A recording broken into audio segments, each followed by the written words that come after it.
5 years ago to the day, my wife and I jumped on a plane, flew down to Hong Kong, and we got married. It's one of the happiest days of my life.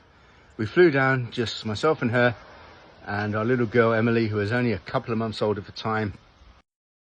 We met up with my best mate from growing up back in England, and his wife and their 2 kids, went to the registry office on Hong Kong Island, and we got married.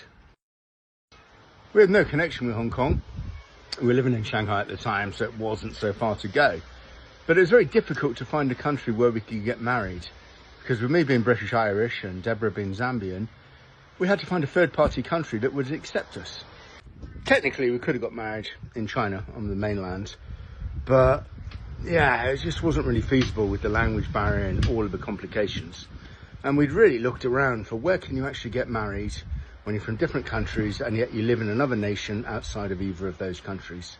And there were very, very few places.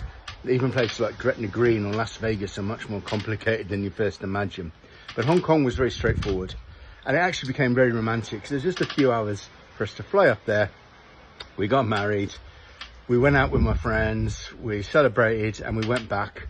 And of course, the next day was Christmas Eve. We were reunited with our older son, Michael, and Deborah's sister was visiting in Shanghai. And we had Christmas together as newlyweds. And on the way back at Hong Kong airport, we drank the finest champagne and ate oysters. And we had a really lovely time. It's just kind of crazy. And that's 5 years ago already. Then the following summer, we flew down to Zambia and we celebrated our marriage properly with our family and friends. So, yeah, happy anniversary to me and my beautiful wife, Deborah.